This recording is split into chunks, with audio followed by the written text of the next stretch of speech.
down this weekend and next week, which is good for lowering gas prices. GasPipe says this strategic release is only a partial solution. Gas prices across Grand Rapids and West Michigan have been in decline now for the last couple of weeks, which has been nice, but it's been a slow decline. Heading to the pump is almost a waiting game. We're all hoping to see lower prices. I think gas prices will probably remain elevated until there's some sort of concrete resolution between Russia and Ukraine. Patrick DeHaan says Russia was producing 10 million barrels of oil daily to the available market, a fraction of the 1 million America is now adding daily from the Strategic Petroleum Reserve. The White House says they plan to tap the SPR for the next 6 months. It has been a tool that the U.S. has used during times of disruption, from hurricanes to geopolitical tensions as we're seeing now between Russia and Ukraine. According to GasPipe, Michigan is ranked 24th least expensive regarding gas prices. Drivers remember watching how fast the prices went up a month ago. Now we're watching how long it's taking them to go down. DeHaan says there's a reason behind why this happens. Because there is a lag time, about 2 to 3 days in some cases. And yes, prices do generally go up faster than they come down, although I think a lot of the reason for that is that there is a 2 to 3 day lag before stations can effectively pass along the cost. And that's why prices then come down a little bit slower, is because stations are trying to recoup what they lost. Hi everyone, today I'll be talking about how global trade, fuel price and shipping industry are all connected. As the international trade continues to grow, the demands for shipping, especially dry bulk and grain and iron ore, is rising. The Baltic Dry Index or BDI is a key indicator that reflects global shipping activity and economic trends.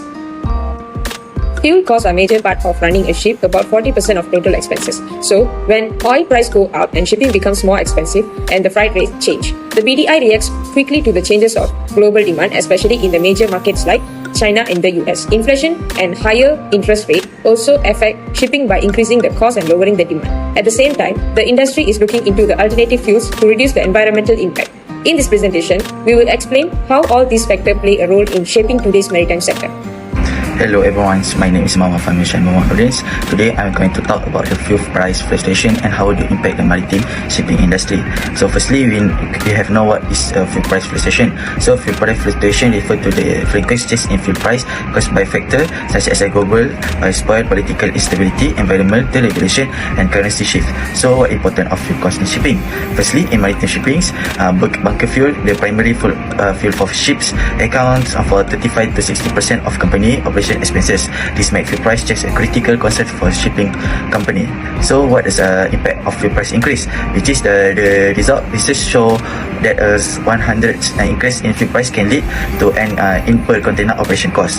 To cope, companies often raise freight rates and introduce such challenge bunker adjustment for factor of the OBAF. So the new environmental regulations, such as the International Maritime Organization sulfur cap, require cleaner but more expensive fuel, further increase costs. So in summary, fuel price fluctuations significantly affect shipping operation and global trade. Shipping company must stay agile, monitor market trend and optimize operation to remain competitive.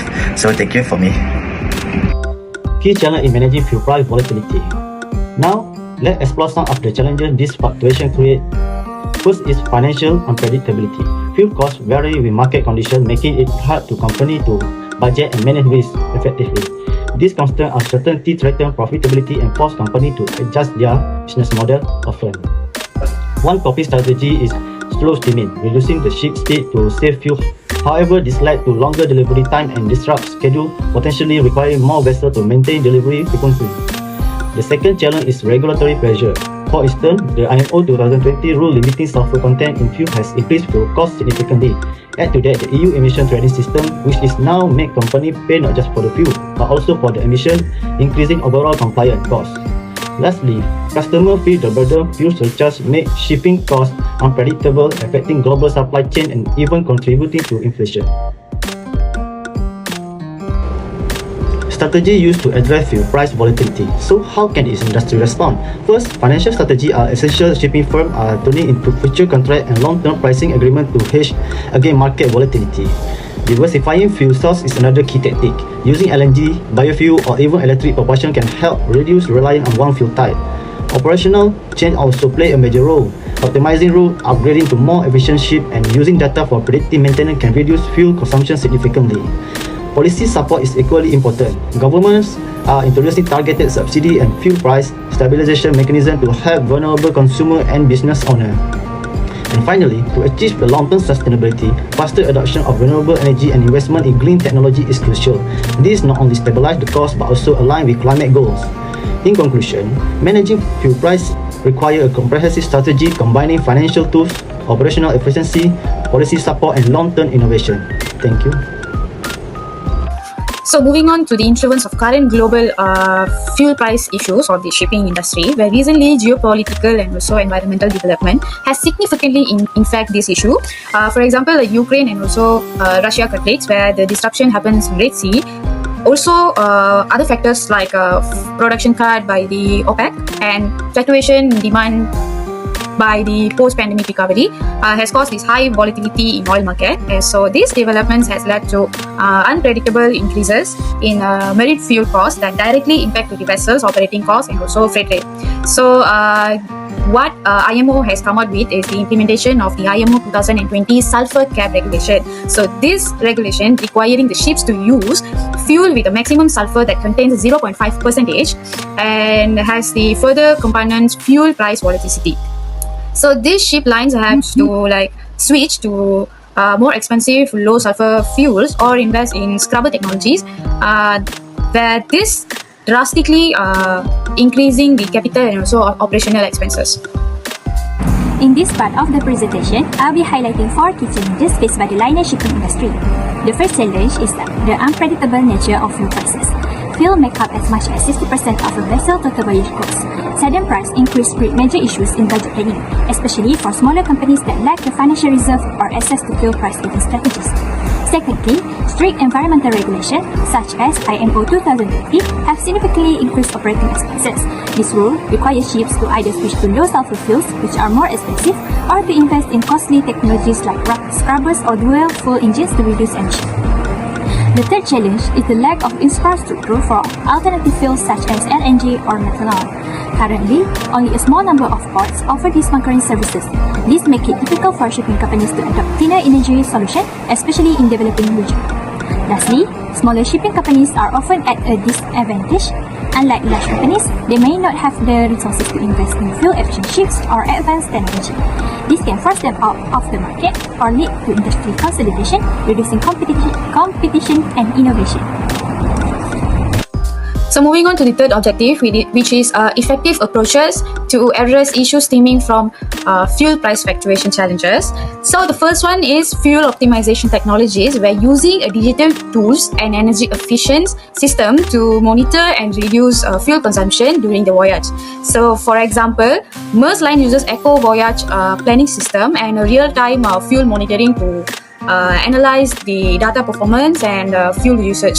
So this data actually helps to adjusting speed, route, and also trim to minimize the fuel burn.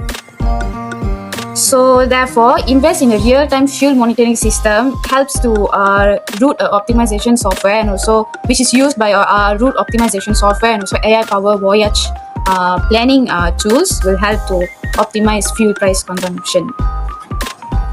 So the second one is adopting alternative fuel, where switching from conventional heavy fuel oil, which is HFO, to a cleaner alternative like liquefied natural gas (LNG), methanol, biofuel, or future fuel like ammonia and hydrogen. So for example, CMA CGM vessel has invested in LNG powered container ship.